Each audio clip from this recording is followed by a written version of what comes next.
وَلَقَدْ يَسَّرْنَا الْقُرْآنَ لِلذِّكْرِ فَهَلْ مِن مُّدَّكِرٍ۔ بسم اللہ الرحمن الرحیم۔ اللہ تبارک و تعالی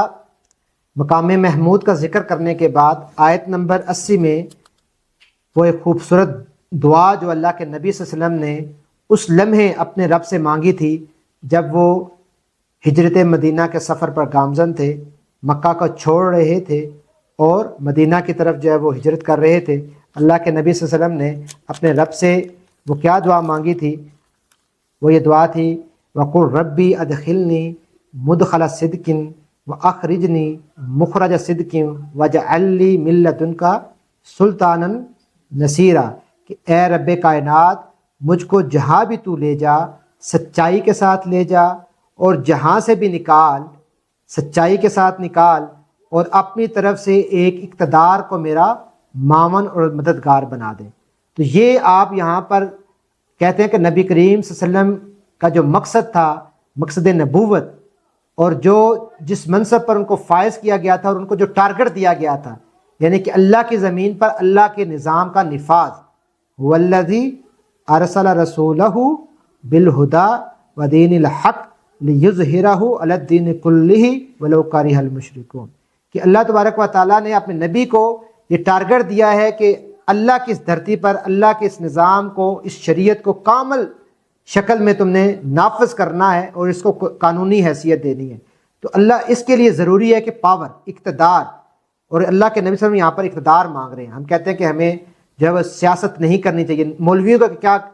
کیا کام سیاست میں؟ یہ تو عام دنیا دار بندے کا کام ہے۔ بھئی اللہ کے نبی نے سیاست کی ہے، اللہ کے نبی نے اقتدار مانگا ہے، ہمیں وزیر اعظم بننا ہے۔ کس کے لیے؟ اللہ کے لیے، اللہ کے نظام کو نافذ کرنے کے لیے۔ اور پھر اللہ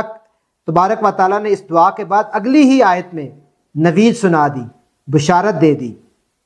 وہ بشارت ہم سب کے لیے ہے۔ اللہ تبارک و تعالیٰ نے فرمایا ہے کہ وَقُلْ جَاءَ الْحَقُّ وَزَحْقَ الْبَاطِلُ إِنَّ الْبَاطِلَ كَانَ زَهُوقًا، کہ اور اعلان کر دو کہ حق آ گیا ہے اور باطل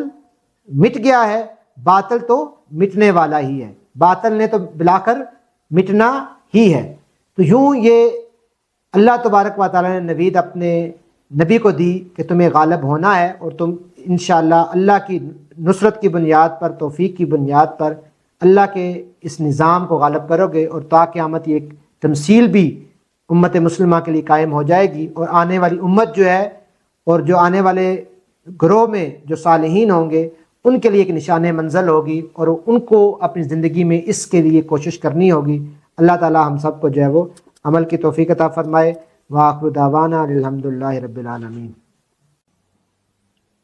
الحمدللہ رب العالمین والصلاة والسلام علی سید المرسلین وعلی آلہ وصحبہ اجمعین۔ سبحان اللہ وبحمدہ سبحان اللہ العظیم۔ ربی اشرح لی صدری ویسر لی امری واحلل عقدۃ من لسانی یفقہوا قولی، آمین یا رب العالمین۔ عزیزان گرامی، آج کی اس محفل اور سیشن میں ہم انشاءاللہ سورہ بنی اسرائیل اس کا مطالعہ آپ کی خدمت میں رکھیں گے۔ یہ سورہ مبارکہ 111 آیات پر مبنی سورہ ہے، اور یہ سورہ مبارکہ بھی مکی صورت ہے، اور اپنے مضامین کے اعتبار سے ہم ان کو جو ہے وہ اس سورہ مبارکہ کو 10 گروپس میں تقسیم کر سکتے ہیں۔ تو 10 گروپ یوں تشکیل پائیں گے کہ پہلا گروپ، پہلا پیراگراف آیت نمبر 1 تا آیت نمبر 10، اس میں جو ہے وہ فتح مکہ اور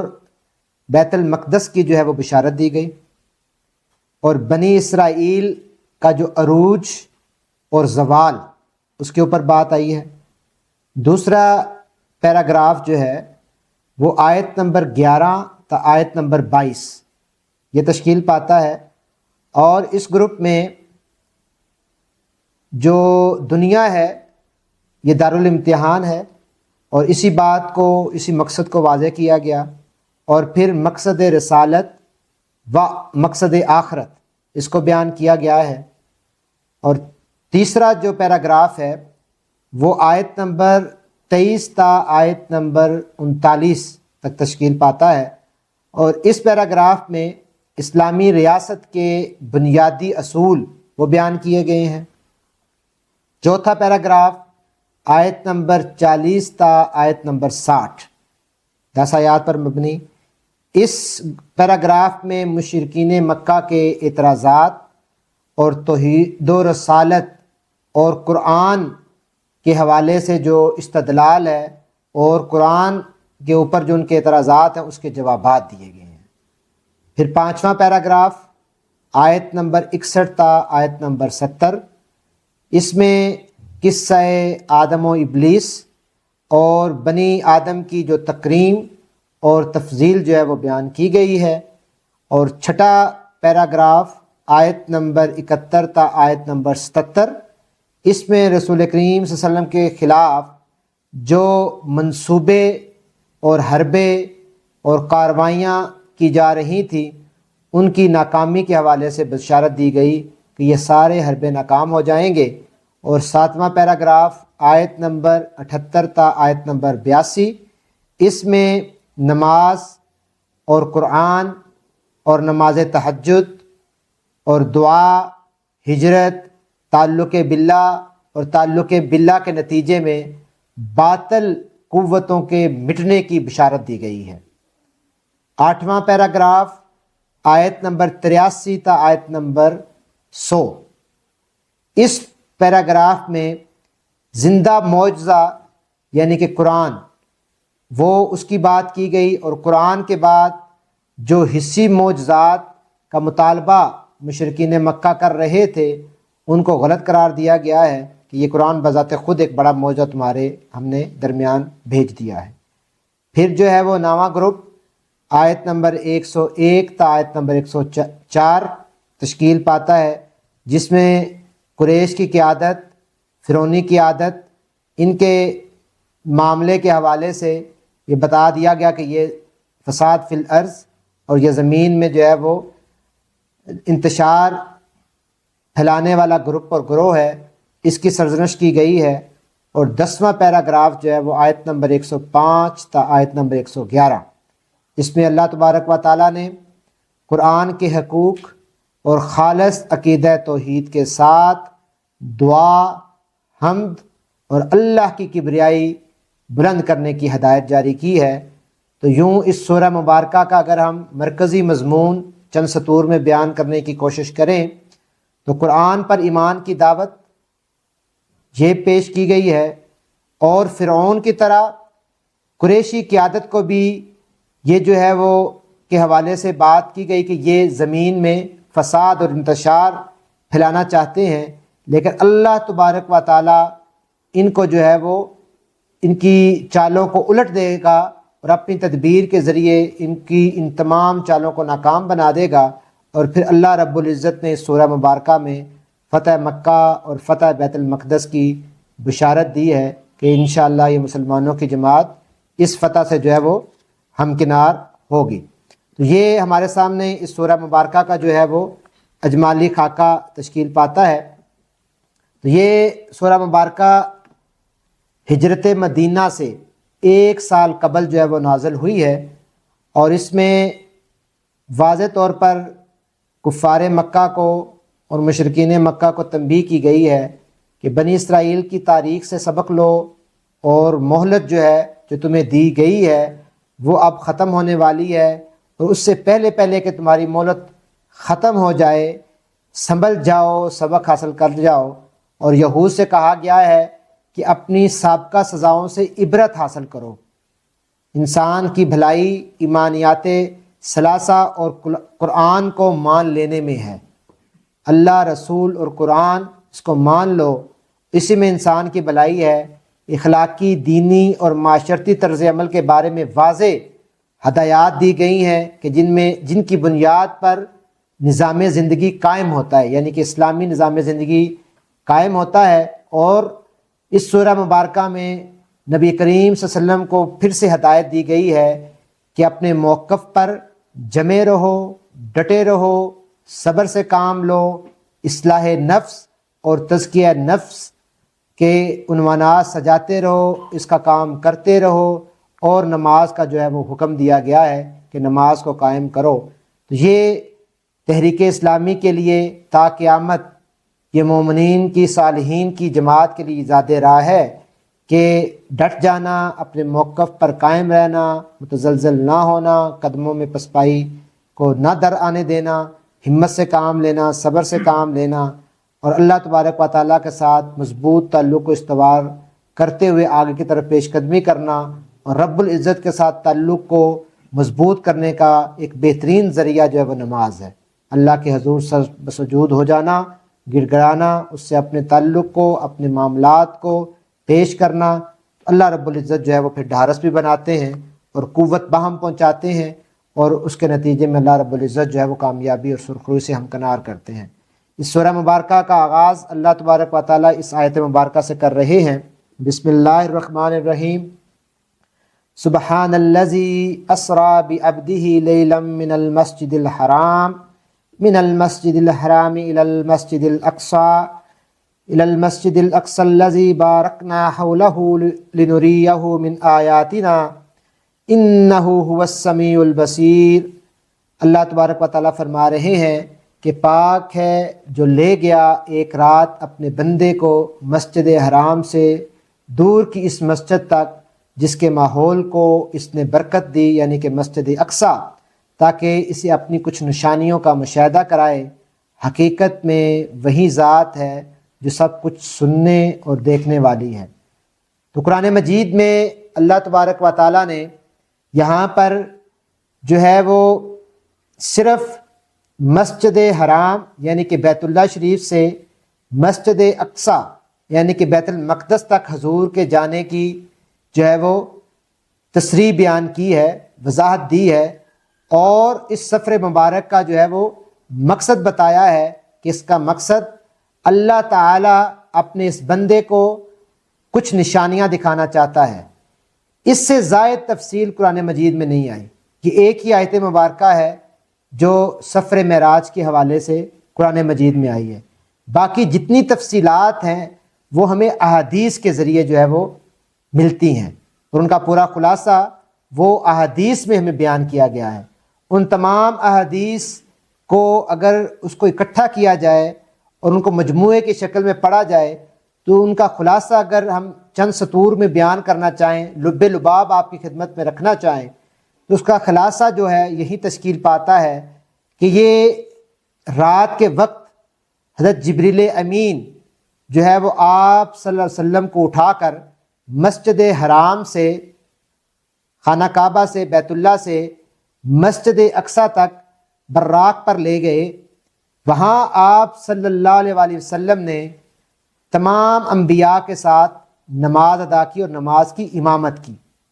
خاتم النبیین ہونے کی حیثیت سے، انبیاء کے سردار ہونے کی حیثیت سے یہ نبی کریم صلی اللہ علیہ وسلم کی بہت بڑی فضیلت ہے۔ اللہ تبارک و تعالیٰ نے تمام انبیاء کی امامت پر آپ کو مامور کیا، اور تمام انبیاء نے بیت المقدس میں آپ صلی اللہ علیہ وسلم کی امامت میں جو ہے وہ نماز ادا کی۔ پھر حضرت جبریل امین آپ صلی اللہ علیہ وسلم کو عالم بالا کی طرف لے چلے، اور وہاں پر مختلف طبقات سماوی میں مختلف جلیل القدر انبیاء سے آپ صلی اللہ علیہ وسلم کی ملاقات ہوئی۔ مختلف جو ہے وہ آسمان تھے، اور ہر سٹیپ پر جو ہے وہ ان انبیاء سے آپ صلی اللہ علیہ وسلم کی ملاقات ہوئی۔ آخر میں آپ صلی اللہ علیہ وسلم کو انتہائی بلندیوں پر پہنچا کر اپنے رب کے حضور حاضر ہونے کا موقع دیا گیا، اور اس حضوری کے موقع پر جو تفصیلات اور جو ہدایات جاری کی گئی ہیں، ان تمام تفصیلات کے ساتھ ایک اہم اور نمایاں اور واضح چیز جو ان کو نبی کریم صلی اللہ علیہ وسلم کو عطا کی گئی، وہ 5 وقتہ نماز کا حکم دیا گیا، اس کی فرضیت کا حکم دیا گیا۔ اس کے بعد آپ صلی اللہ علیہ وسلم بیت المقدس کی طرف پلٹے، اور وہاں سے پھر دوبارہ مسجد حرام کی طرف تشریف لے آئے۔ اور کچھ احادیث مبارکہ میں یہ بات بھی آتی ہے کہ آپ صلی اللہ علیہ وآلہ وسلم کو جنت اور دوزخ کا بھی مشاہدہ کیا گیا ہے۔ تو بہرحال جب یہ واقعہ ہو جاتا ہے، اگلے روز یعنی کہ دوسرے روز جب نبی کریم صلی اللہ علیہ وسلم اس واقعے کا ذکر لوگوں کے سامنے کرتے ہیں تو کفار مکہ اس کا مذاق اڑاتے ہیں، اور مسلمانوں میں بھی سے کچھ لوگ جو کمزور ایمان تھے ان کا ایمان متزلزل ہو جاتا ہے۔ لیکن ایسے صحابہ بھی تھے، جس طرح حضرت ابو بکر صدیق رضی اللہ تعالیٰ عنہ کے متعلق آتا ہے کہ ایک مشرک مکہ ان کے خدمت میں گیا تو انہوں نے ان سے کہا کہ دیکھو تمہارے یار نے ایک عجیب افسانہ گھڑ لیا ہے کہ میں راتوں رات جو ہے وہ بیت المقدس سے اور پھر عرش معلیٰ سے ہو کر آ گیا ہوں۔ حضرت ابو بکر صدیق اپنے مضبوط ایمان کی بنیاد پر انہوں نے کیا جواب دیا؟ یہ بات اللہ کے نبی نے کہی ہے۔ انہوں نے کہا کہ ہاں اللہ کے نبی نے کہی ہے۔ تو حضرت ابو بکر صدیق رضی اللہ تعالیٰ عنہ نے فرمایا کہ اگر انہوں نے کہی ہے تو بات حق اور سچ ہے، وہ کبھی جھوٹ نہیں بول سکتے، میں ایمان لاتا ہوں، میں اس بات پر یقین لاتا ہوں۔ یہ بہت بڑی بات ہے۔ تو اس لیے ایمان کی مضبوطی کی بنیاد پر صحابہ نے جو ہے وہ اس چیز پر جو ہے وہ اب یہ جو ہے اللہ تبارک و تعالیٰ نے جو ہے یہ تمام سفر جو ہے اپنے نبی کو کروایا۔ اب اس کی تفصیل ہے کہ یہ خواب میں ہوا، کس انداز میں ہوا، یہ اللہ تبارک و تعالیٰ کی جو ہے وہ حکمت ہے، کس طرح انہوں نے اپنی اس چیز کو جو ہے وہ اپنے نبی کو جو ہے یہ چیز کرائی۔ لیکن بہرحال جو ہے اس میں جو ایک چیز دلیل کے طور پر آتی ہے وہ واضح طور پر ایک چیز یہ ہے کہ جس کو بیان کرنے کی ضرورت عمومی طور پر ہے، اور جو فتنہ قادیانی ہے اس کی بے خونی کرنے کے لیے یہ بذات خود جو نبی کریم صلی اللہ علیہ وسلم کو امامت کے منصب پر فائز کیا گیا اور تمام انبیاء کی انہوں نے امامت کی، تو یہ آپ صلی اللہ علیہ وسلم کے خاتم النبی ہونے پر ایک مہر ثبت کی گئی ہے کہ لا بعد النبی، اس کے بعد کوئی نبی نہیں ہے، یہ نبی آخر الزمان ہے۔ اور تمام انبیاء کی شریعتوں، تمام انبیاء کی دعوت اور اس زمانے تک جتنا اللہ کا پیغام آ چکا تھا ان تمام شریعتوں کا وارث اور امین نبی کریم صلی اللہ علیہ وسلم کی ذات اقدس کو بنایا گیا، اور اس کے بعد جو نبی کریم صلی اللہ علیہ وسلم کو شریعت دی گئی وہ اکمل اور کامل حیثیت سے جو ہے وہ تا قیامت اس کا نفاذ کر دیا گیا کہ یہ اب اس میں کوئی ترمیم جو ہے وہ نہیں ہوگی۔ پہلے جو انبیاء آتے رہے وقت اور حالات کے مطابق اس میں ترامیم ہوتی رہی اور جدت آتی رہی ضروریات کے اعتبار سے۔ اب نبی کریم صلی اللہ علیہ وسلم کو ان سب کا وارث بنانے کے بعد، امین بنانے کے بعد، ان کو جو ہے وہ یہ چیز جو ہے ایک کامل شریعت جو ہے وہ دے دی گئی۔ تو یوں یہ ایک پورا واقعہ جو ہے وہ ہمارے سامنے آتا ہے۔ اس کے بعد اللہ تبارک و تعالیٰ جو ہے وہ آیت نمبر 15 اور 16 میں فرما رہے ہیں کہ من اہتدی فانما یہتدی لنفسہ ومن ضل فانما یضل علیہا ولا تزر وازرۃ وزر اخری، کہ جو کوئی راہ راست اختیار کرے اس کی راست روی اس کے اپنے لیے ہی مفید ہے، اور جو گمراہ ہوا اس کی گمراہی کا وبال اس پر ہی ہے۔ خیر خواہی اسی کے لیے، اسی کے کو فائدہ دے گی۔ اس نے کسی ہستی کے اوپر کوئی احسان نہیں کیا، نہ اللہ پر احسان کیا، نہ رسول پر احسان کیا، نہ خود اس دائی پر احسان کیا کہ جو اس کے پاس دعوت لے کر آیا ہے، بلکہ یہ راست روی اور یہ خیر خواہی اسی کے لیے مفید ہے۔ اس نے اپنے اوپر ہی بہت بڑا احسان کیا۔ اور اگر جس کسی نے گمراہی کا راستہ اختیار کر لیا ہے اور گمراہی کرتا چلا جا رہا ہے، دھت ہو گیا ہے گمراہی میں، بے رہ روی میں، تو اس کا وبال اسی پر ہے۔ کوئی بوجھ اٹھانے والا دوسرے کا بوجھ نہ اٹھائے گا، ہر کوئی اپنی ذات کا مکلف ہے، ہر کوئی اپنی ذات کا جواب دہ ہے، اور ہر کوئی انفرادی حیثیت سے اپنے اعمال کا جواب دے گا۔ کوئی وہاں پر سہارا نہیں ہوگا، کوئی رشتہ، کوئی ناتا، کوئی آپ کو جو ہے وہ آپ کی شفاعت نہیں کر سکے گا۔ آپ نے خود اپنے اعمال کی بنیاد پر آپ کے متعلق فیصلہ ہوگا کہ آپ کے نامہ اعمال اور آپ کا پلڑا کون سا بھاری ہے۔ اور ہم عذاب دینے والے نہیں ہیں جب تک کہ لوگوں کو حق و باطل کا فرق سمجھانے کے لیے ایک پیغامبر نہ بھیج دیں، یعنی کہ جب تک ہم اتمام حجت نہ کر لیں۔ اور اس سے قبل ہم ایک سورہ مبارکہ میں یہ چیز پڑھ چکے ہیں کہ نبی کریم صلی اللہ علیہ وسلم اور تمام انبیاء سے یہ شہادت لی جائے گی کہ کیا آپ نے اللہ کا پیغام بنی نوع انسان تک پہنچا دیا، اس کا حق ادا کر دیا؟ اور یہ امت گواہی دے گی کہ ہاں ہم تک یہ پیغام پہنچا ہے اور اللہ کے نبی صلی اللہ علیہ وسلم نے حق ادا کر دیا ہے۔ جب تک کوئی پیغامبر نہ بھیج دے تب تک جو ہے وہ ہم عذاب نہیں دیا کرتے۔ جب ہم کسی بستی کو ہلاک کرنے کا ارادہ کرتے ہیں، یہ ایک یہاں پر بڑی اہم بات کی جا رہی ہے۔ ایک سائن یہاں پر بنایا جا رہا ہے اور ایک پریڈکشن کی جا رہی ہے اور ایک آپ کو اشارہ دیا جا رہا ہے کہ جب کوئی معاشرہ تباہی کی طرف جاتا ہے اور تباہی واضح طور پر دکھائی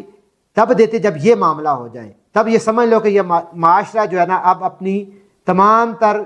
بنیادوں کو توڑ کر اب تباہی اور بربادی کا شکار ہو رہا ہے۔ وہ فارمولہ کیا یہاں پر بتا دیا گیا ہے کہ جب ہم کسی بستی کو ہلاک کرنے کا ارادہ کرتے ہیں تو اس کے خوشحال لوگوں کو حکم دیتے ہیں اور وہ اس میں نافرمانیاں کرنے لگتے ہیں، یعنی کہ ان کی رسی ڈھیلی کر دیتے ہیں، ان کو چھوٹ دے دیتے ہیں، وہ اس دلدل میں پھنسے چلے جاتے ہیں۔ حکم سے یہی مراد ہے نا، تب عذاب کا فیصلہ اس بستی پر چسپاں ہو جاتا ہے اور ہم اسے برباد کر کے رکھ دیتے ہیں۔ تو اس آیت مبارکہ میں اللہ تبارک و تعالیٰ نے اپنے حکم کی بات کی، یعنی کہ یہ جو اللہ تبارک و تعالیٰ کا ایک طبی اور قانونی جو ایک فیصلہ ہے، جو سنت ہے، وہ بیان کی ہے۔ کسی قوم کی شامت اس وقت تک نہیں آئے گی جب تک اس کے جو ہے اشرافیہ وہ فاسق نہ ہو جائیں، وہ دین بیزار نہ ہو جائیں۔ جب اشرافیہ جو ہے وہ خوشحال طبقہ جو لیڈ کر رہا ہوتا ہے، جن کے جلو میں لوگ چلے جا رہے ہوتے ہیں، دوڑے جاتے ہیں، جن کو لوگ فالو کرتے ہیں، اگر وہ طبقہ جو ہے وہ تباہ ہو جائے اور پھر تم دیکھو گے کہ معاشرہ جو ہے وہ تباہ ہو جائے گا، کیونکہ اس کے کھاتے پیتے لوگ، خوشحال لوگ، ان میں بگاڑ آ گیا، ان اونچے طبقات میں جو ہے وہ بگاڑ آ گیا ہے۔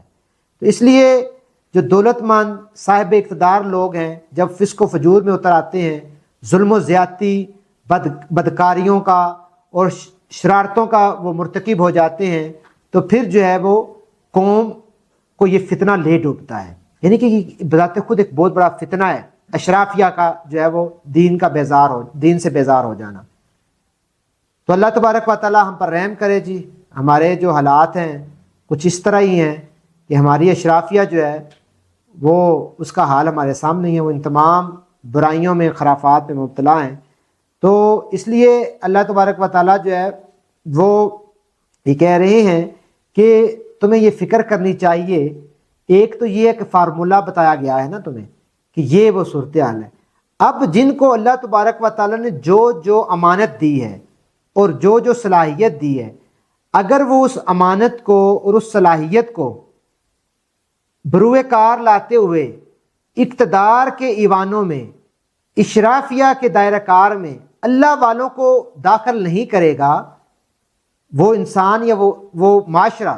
اور یہ دانستہ یہ کوشش نہیں کرے گا کہ زمامے کار پر جو لوگ موجود ہیں وہ اللہ والے آ جائیں۔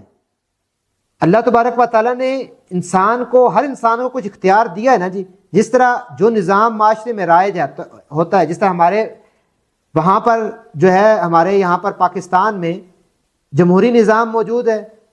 ووٹ کا حق موجود ہے، ہمارے پاس یہ ایک امانت ہے کہ ہم اپنی امانت کا استعمال کرتے ہوئے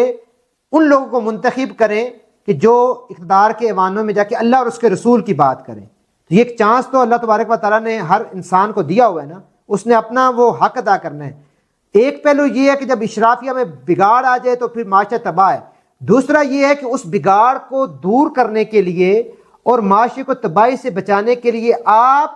حسب استطاعت اپنی بساط کے مطابق ایفرٹ کریں اور اشرافیہ میں صالحین کو داخل کریں، اور اشرافیہ میں وہ لوگ آئیں جو خوف خدا رکھنے والے ہیں، اور زمامے کار ان لوگوں کے ہاتھ میں آئیں، بجائے اس کے کہ آپ زمامے کار خدا بیزار لوگوں کو دے دیں، دانستہ طور پر یا نادانستہ طور پر۔ تو یہ ایک ہمارے لیے اس آیت مبارکہ میں سیکھنے کے کئی پہلو پنہاں ہیں،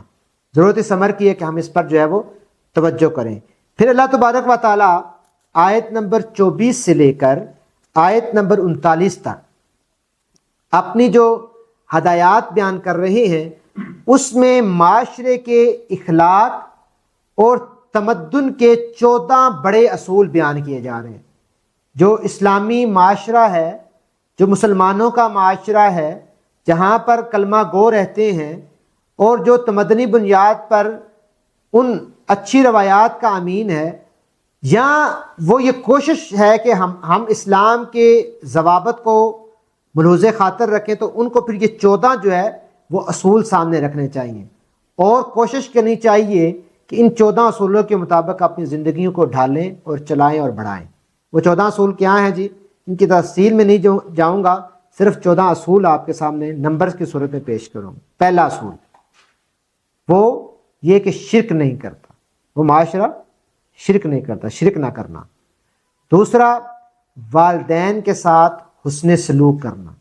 اف تک جو ہے وہ نہ کہنا۔ اور یہاں پر وہ دعا جو ہماری زبان زد عام ہے اور سکھلائی گئی ہے، اللہ تعالیٰ ہمیں اس کی روح تک پہنچائے، اس دعا کی اس حلاوت تک پہنچائے، رب ارحمہما کما ربیانی صغیرا۔ یہ دعا یہاں پر کوٹ بھی کی گئی، اور احسان کی بات کی گئی، حسن سلوک کی بات کی گئی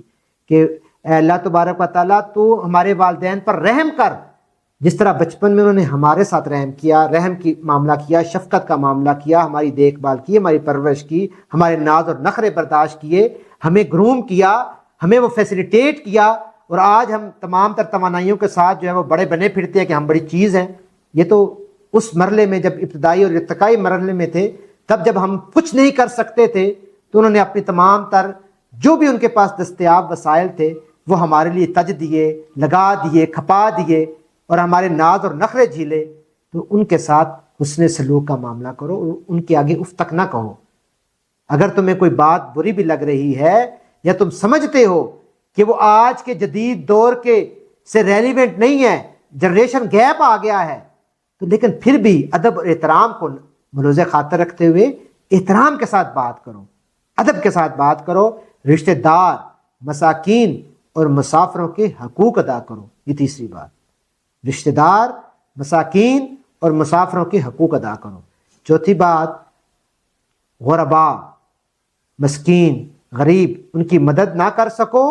مانگنے والوں کی، ضرورت مندوں کی مدد نہ کر سکو تو کم از کم ان کو نرم انداز میں جواب دو، غصے سے دتکارو مت، تیش میں مت آؤ۔ یہ جو تمہیں وسائل اللہ تبارک و تعالیٰ نے دیے ہیں، یہ اللہ کی توفیق سے ہی تمہیں اللہ تبارک و تعالیٰ نے دینے والوں میں رکھا ہے، لینے والوں میں نہیں رکھا۔ تم اب ان کے اوپر غصہ کرتے ہو، ہر روز آ جاتے ہیں مانگنے کے لیے، کیا تماشا لگا رکھا ہے؟ میں یہ ان لوگوں کی بات کر رہا ہوں جو حقیقتاً مجبور ہیں، جو گداگری کے پیشے سے وابستہ ہے، میں ان کی بات نہیں کر رہا، لیکن ان کے حوالے سے بھی اسلام ہمیں یہی تعلیمات دیتا ہے کہ بے جا غصہ نہ کرو۔ ٹھیک؟ پانچویں بات، کنجوسی نہ کرو، بخل سے کام نہ لو، دل کو تنگ نہ ہونے دو، فراخ دلی کا مظاہرہ کرو، دل میں وسعت پیدا کرو، وسعت قلبی کے ساتھ جو ہے وہ جیو اور اپنے معاملات کو آگے بڑھاؤ۔ لیکن چھٹا اصول اس کے ساتھ یہ بیان کیا جا رہا ہے، وسعت قلبی اپنی جگہ پر، فراخ دلی اپنی جگہ پر، سخاوت اپنی جگہ پر، ان کو ملحوظ خاطر رکھتے ہوئے فضول خرچی نہ کرنا۔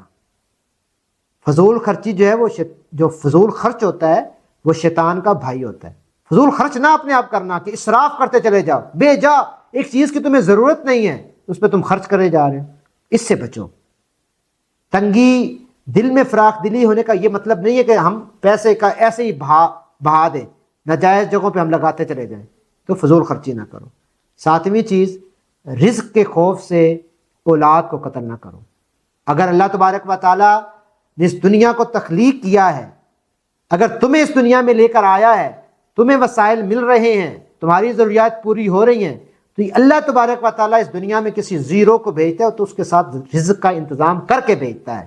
یہ تمام کائنات میں جو ذخائر موجود ہیں، جو معدنیات ہیں، یہ اللہ ہی کی ہیں، یہ کیا تم نے بنائی ہیں؟ یہ اگر تمہیں یہ میسر ہے تو آنے والے زیرو کے لیے بھی اللہ تبارک و تعالیٰ انتظام کر رکھے گا۔ رزق کے خوف سے اپنی اولاد کو قتل نہ کرو، زنا کے قریب بھی نہ پٹکو۔ زنا ایک کبھی جرم ہے، یہ معاشرے میں تباہی پھیلاتا ہے، یہ ایمان سے دور کر دیتا ہے، یہ دین سے بیزار کر دیتا ہے، یہ آپ کو انسانیت کے درجے سے بھی نکال دیتا ہے۔ زنا کے قریب نہ پٹکو، ناحق قتل نہ کرنا، مال یتیم غلط طور پر نہ کھانا۔ 10واں نقطہ، 11واں، وعدے کی پابندی، قول اقرار، وعدے کی پابندی، ناپ تول میں کمی نہ کرنا۔ اوپر منصف بیٹھا ہے، لوگوں کی آنکھوں میں تم جھول ڈھونک لو گے، لیکن اللہ دیکھ رہا ہے کہ تم ناپ تول میں کمی کر رہے ہو۔ پیٹرول ڈالتے ہوئے تم نے میٹر کو سیٹ کیا ہوا ہے، تم نے جناب تگڑی میں جناب سسٹم لگایا ہوا ہے، یہ ساری چیزیں اللہ دیکھ رہا ہے. اس بندے کو، کسٹمر کو تو تم دھوکہ دے لو گے، اللہ کو تو دھوکہ نہیں دے سکتے نا.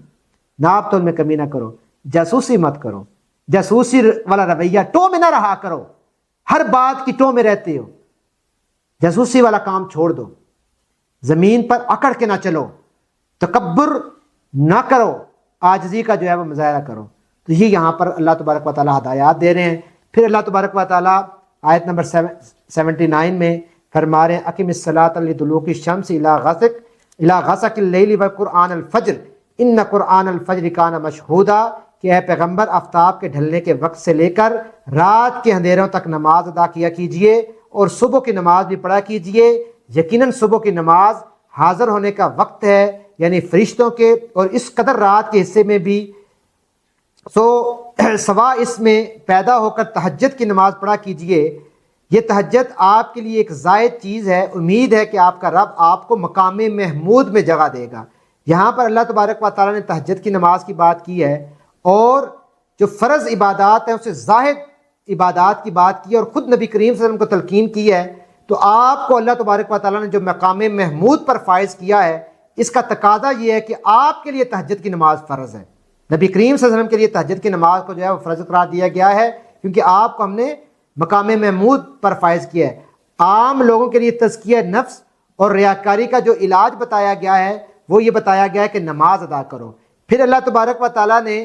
آپ کو جو یہ مخالفین گالم گلوچ اور یہ جو ان کے خلاف جو ہے وہ مکر اور فریب کا مظاہرہ کر رہے تھے، اللہ تبارک و تعالیٰ فرما رہے ہیں کہ ان تمام جھوٹے الزامات کا یہ جو طوفان بدتمیزی برپا ہے، یہ وہ وقت دور نہیں کہ جب اللہ تبارک و تعالیٰ تمہیں وہ مرتبہ دے گا کہ یہ دنیا آشش کرے گی. تمہیں اس دنیا میں بھی مقام محمود پر ہم نے فائز کیا ہے، اور روز محشر بھی تمہیں مقام محمود پہ ہم فائز کریں گے. قیامت کے روز نبی کریم صلی اللہ علیہ وسلم کو اس مقام پر کھڑا کیا جائے گا، اور ان کو شفاعت